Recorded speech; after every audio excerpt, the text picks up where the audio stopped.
Sherlock Holmes's clients were the rich and famous. They came from all walks of life, even the humblest. Indeed, he was more apt to give heed to the humble client, the minor tragedy, because that was the nature of the man, human and understanding. Yeah, hang it all, Holmes. Let me have a look. After all, I didn't buy the beastly thing. Why don't you wait for moving pictures, Watson? Much more interesting, you know. Pictures that move? Ridiculous. I'm not being ridiculous. They've already been invented by a Frenchman named Lumiere, and an American Edison seems to have made it quite practical. Absurd. You'll never get anywhere with them. You'll see. Not commercially anyway. Nobody will be interested. Come in.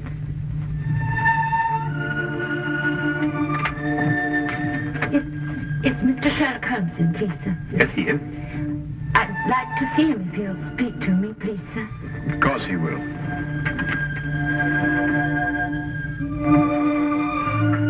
This is Mr. Sherlock Holmes. I'm Dr. Watson. Miss... This is just you. Oh, come now, my dear. It's not as bad as that. It's Billy. My husband. He's dead. Oh, my dear. Here, come and sit down and tell us about it. Get a cup of tea, Watson. They say he hanged himself, sir, 3 days ago in a hotel in Glasgow. Oh, yes, I remember. William Hooper, a traveling salesman with Whittle Brothers, I believe. Yes, sir. Brooms and brushes. He was on his last job for the firm. They were letting him go. Yes, sir, but Billy would have found another job. He wasn't afraid to work. Of course he wasn't. He didn't hang himself, sir. He didn't. Jessie, I believe you have a baby. Yes, sir. 6 months old. Is there any insurance? Yes, sir, but they say because Billy hanged himself. The policy won't be paid. Tell me, Jessie, when did you last see Billy? On the day he went out to Glasgow, on the train. I went out part of the way with him to Doncaster. To cheer him up, I take it. Yes, sir. He was so upset about losing his job, about it being his last trip for Whipples. Yes, of course, I understand. Was he in a more cheerful frame of mind when you left the train at Doncaster? Oh, yes, sir. We had ever such a jolly time. There was a gentleman in the compartment who was so funny he kept us in stitches.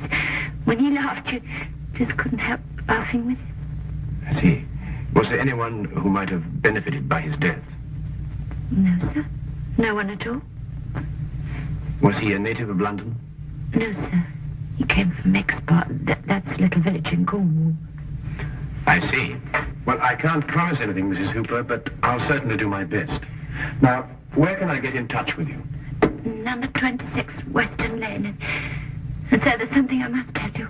Yes, Jessie? I'm not very well off, and what with the expenses of the baby and... Never mind, never mind. There's no fee. Oh, thank you, sir.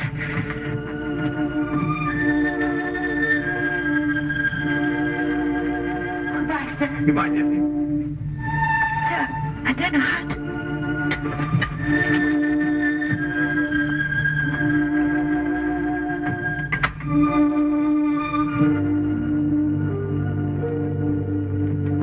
Holmes, how did you know so much about William Hooper? I read about it in papers, Watson. One of those domestic tragedies that become buried in the back page.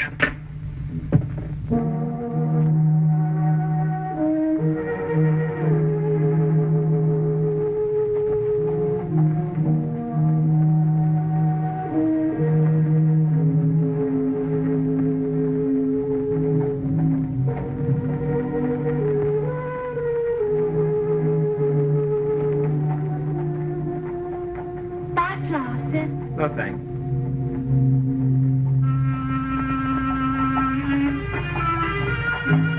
Flowers, sir. Flowers for you, missus. Got any stinging nettles?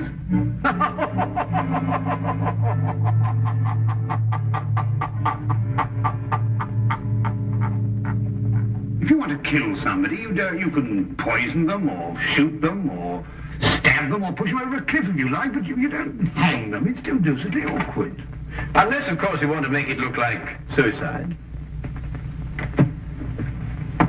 Oh, Watson, be a good fellow, would you, and buy me 15 feet of manila rope before we go out to Glasgow?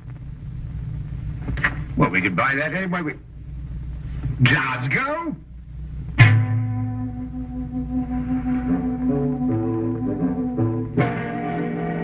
You know, Mr. Holmes, I'm only allowing you to see this rope because my cousin, Inspector Lestrade, asked me to.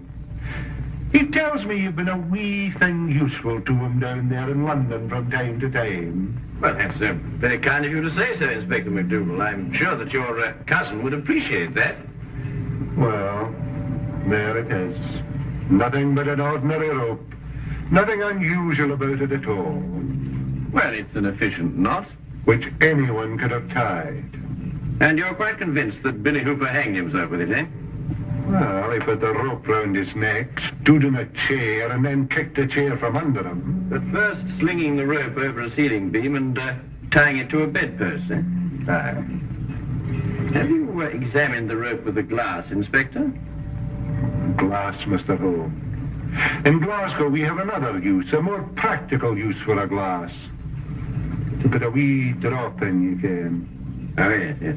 Then you'll find this glass a wee bit different, Inspector. It helps you to see things more clearly. Just what am I supposed to see with this? That the fibers on the rope that were slung over the beam point towards the noose. I can see which way they point, but I can't see the point of them. Oh, well. You will, Inspector. Now I should like to have a look at Billy Hooper's shoes and the room in which he was supposed to have hanged himself. Mr. Holmes, I'm beginning to have a great deal of sympathy for my cousin, Inspector Lestrade, to say nothing of the entire London police force.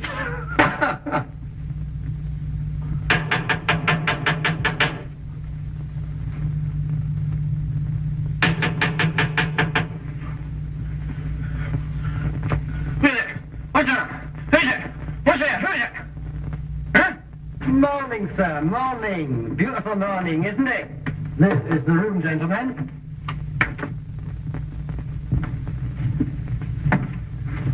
This is the beam, I presume, over which the rope was slung. And this is the bedpost the laddie tied the rope to. Interesting.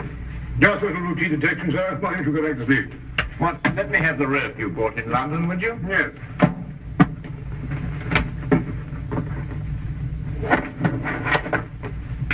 Thank you.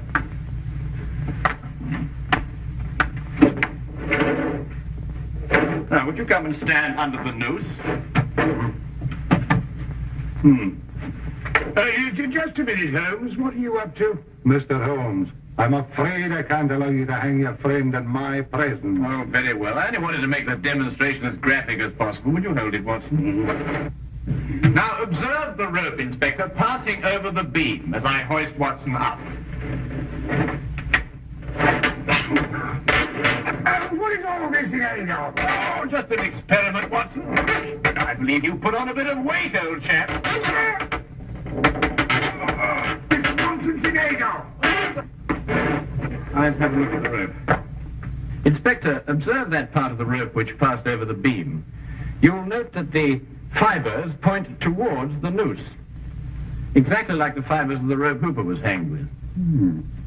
So they do. But if he had hanged himself by kicking the chair from under him, his body dropping down would have caused the fibers to bend in the opposite direction, away from the noose.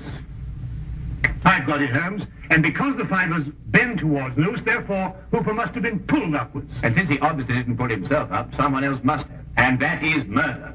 Marker! What are you talking about? The late William Hooper, sir. Mr. Holmes here, by a brilliant feat of detection, has just proved conclusively that he was hanged here, in this very room.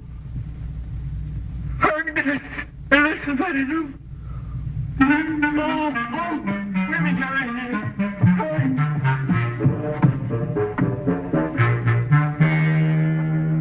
here. This, I presume, is the chair that Hooper stood on. That's it.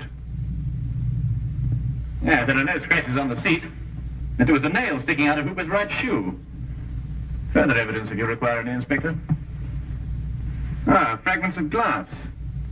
Was there a broken drinking glass found on the floor, Inspector? No, nothing at all. Oh, I expect the murderer tied it up after him. But I think that we'll discover that he gave Hooper a drink with a drug in it. Rather difficult to analyze at the moment, but I shall have a look into it. Was there someone in the bed, Watson, when we came in?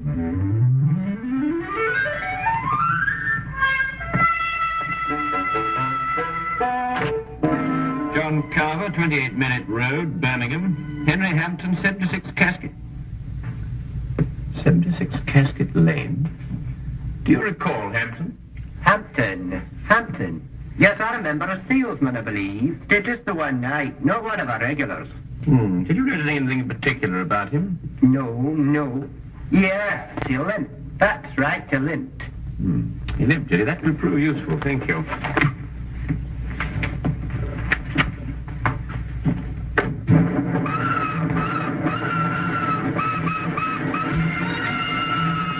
Aside from the fact that Hooper was murdered, what else do we learn in Glasgow? Well, Watson, that the man who registered under the fictitious name of Henry Hampton of 76 Casket Lane is the murderer. Oh, I see. A salesman just happened to be wandering about with a length of manila rope on him. Yes, of course. Didn't you know? He's a rope salesman. But hang it all, Holmes, at least 50 people registered at the hotel that night. What makes you pick on this Hampton chap? Because, my dear fellow, an elementary geographical knowledge of London would tell you that the even numbers in Casket Lane stop in the 60s. Number 76 is obviously a figment of Mr. Hampton's imagination. I see. But then, if both his name and his address are false, where are we going to start looking for him? We begin, obviously, with a trip to Exeter, Billy's birthplace in Cornwall. Now I'll tell you one. About the chap who woke up one morning with an elephant trunk instead of his nose. Began the day by blowing his own trumpet. Anyway, it's nonsense. The murderer on the other side of the world, by love.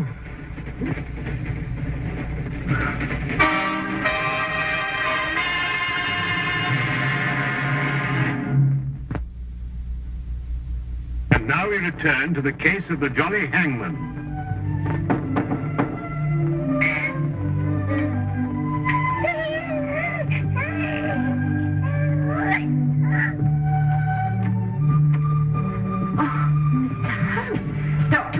Good morning, Jessie. I hope we haven't interrupted your household chores. Oh, no, sir. Please come in. Thank you. So that's the little man, eh? Yes, sir, that's little Billy. Oh, I say, Holmes, look at that chest, too. Look at these biceps. Yes, Watson, and look at that nice high forehead and that well-developed cranium. Won't you have some tea? I'm sorry, Jessie, but I'm afraid we won't have time. We've come to ask you a few questions about your husband. Yes. Please sit down. Thank you. Dr. Watson and I have just come back from Exeter. It occurred to me that the seeds of what happened in Glasgow were sown in the past. We learned, Jessie, that when Billy was 7 years old, his grandfather was murdered. Did you know that? No, sir. Billy never told me. I can understand that. He was a sensitive young man, and he wouldn't want to burden you with a gruesome story. What happened, sir? Well, at that time, Billy was living alone with his grandfather on an isolated farm. One night, the old man gave shelter to a stranger. The following morning, Billy's grandfather was found murdered, and Billy was discovered incoherent with fear, hiding in a shed. The murderer was never identified. The only thing that Billy could tell the police was that the man lived. Exactly, Watson. However, years passed. The murderer felt comparatively safe. There was only one person in the world who could identify him. The man who once had been that 7-year-old boy. And he probably thought the little boy'd forget anyway. But the little boy didn't forget. The memory remained here, dormant for many years, until it was reawakened in Glasgow. Oh, that window. It was dark, don't it? It was dropping shut like that. Billy was going to fix it. In Glasgow, sir? Yes, where he encountered the murderer. The memory began to stir, perhaps awakened by that limp. And the murderer began to realize that sooner or later, Billy would remember and identify him. Now I understand. Understand what? Billy's nightmares. Oh, such frightful ones he'd always have. Moaning something about a hobble. Of course, a hobble, a limp. But but he could never remember what the nightmares were about. Did Billy ever mention meeting a man who limped? No, sir, never. Then I believe, Watson, we can conclude that Billy had never met the man before the chance encounter in Glasgow. Oh, I'm sure he hadn't, sir. So the signs still point to our mysterious Mr. Hampton. Who's Mr. Hampton, sir? A gentleman I very much wish to lay my hands on. And I will. You may be sure of that, Jesse. My feet are killing me. How many more of these companies we got to see? Oh, chin up, old chap, only about a dozen or so. Well, can't we cover them in a hansom? What? A hansom cab on a beautiful day like this? Oh, don't be silly.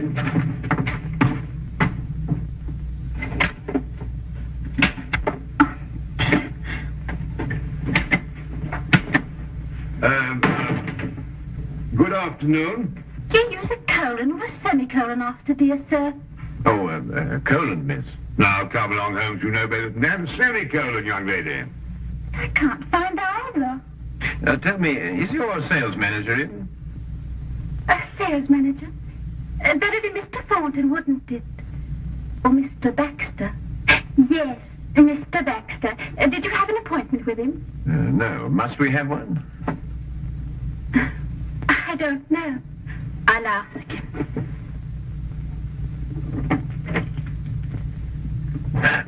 New, I'd say, Holmes. Yes, a safe deduction, Watson. You noticed the fingernails unbroken. Oh, really? Mr. Baxter says you don't have to have an appointment. He'll see you now. Ah, thank you.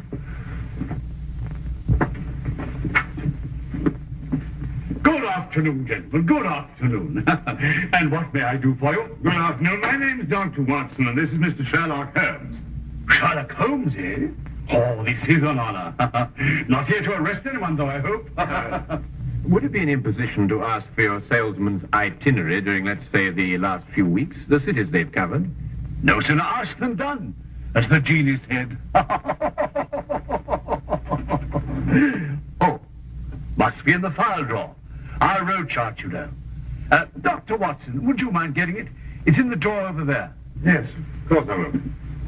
The brown folder. Yes, that's it. Thank you. Now, let's see, shall we? Johnson covered Wales all this month. Harkinson over in Ireland. Now, quite sure you've had no one in Glasgow? That's right. Used to go on the road myself, but not any longer. Can't stand the trains. Haven't been in one for years. Well, thank you very much indeed. And good day to you, sir. Good day. Come back if you've got any loose ends to tie up.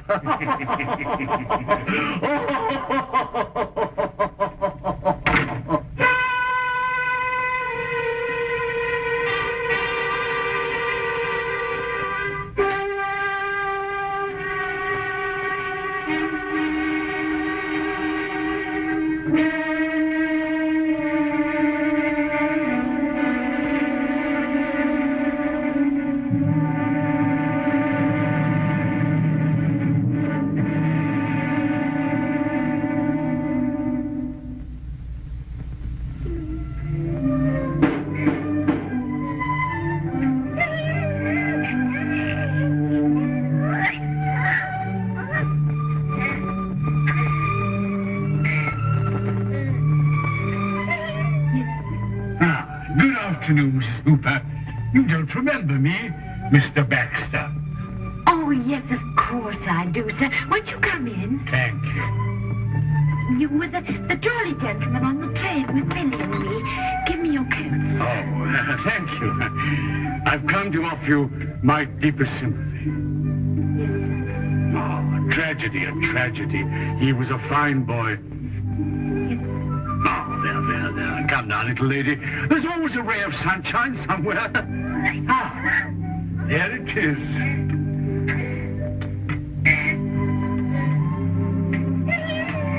A little bundle of happiness. A joy and blessing for you. You'll always have...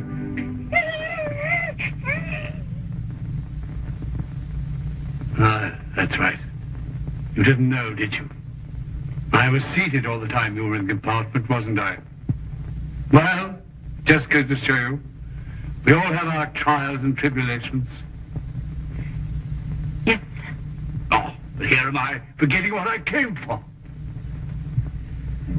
How'd you like a job, little lady, and someone to take care of the baby? Oh, sir. Then let's have a cup of tea and talk about it, shall we? Oh, sir, I don't know how to thank you. I'll do anything.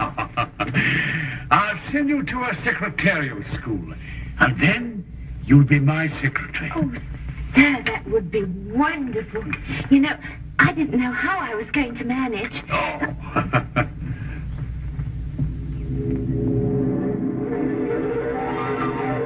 Take sugar, sir. Huh? Oh, no, thank you. Looking at you is sugar enough for me.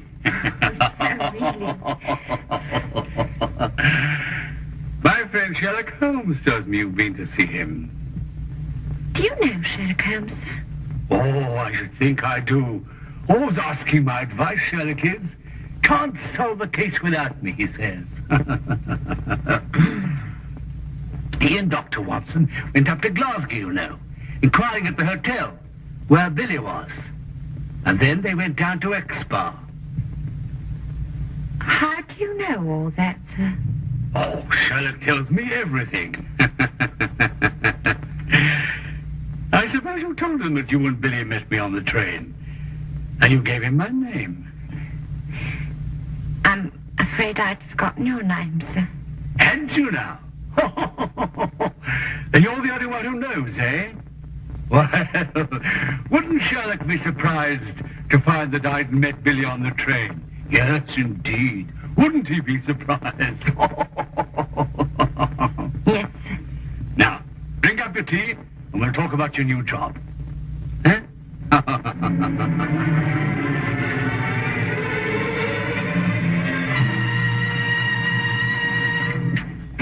What is it? On the train coming down from Glasgow. What about the train? That's where we heard that laugh. By Jove, you're right. The man telling jokes in the next compartment. Oh, I've been a fool. Why do you suppose he sent you to get that road chaff when he could have got it himself? Well, I suppose I was nearest.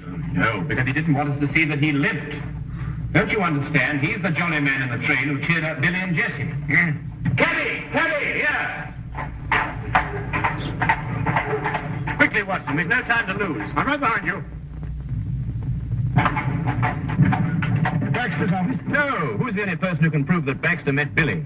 Why, Jessie! Yes, of course. 26 Western Lane, driver and fast. We've got to stop another hanging. Just sleep.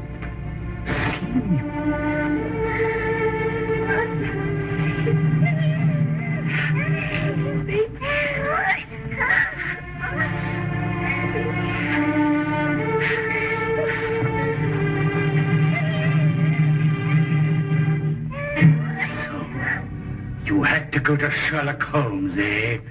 Couldn't leave well alone, could you? You're just like your husband in that. He couldn't let sleeping dogs lie either. The way he looked when he saw me walk out of the train at Glasgow.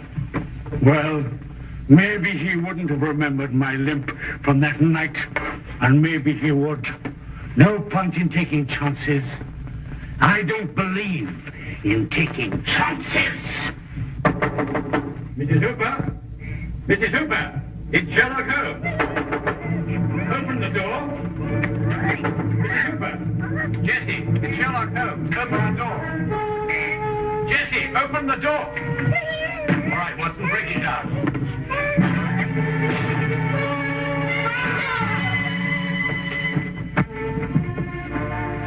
All right, she's just drugged. Look, what?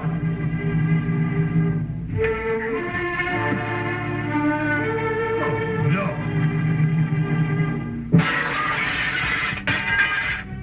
Neck broken.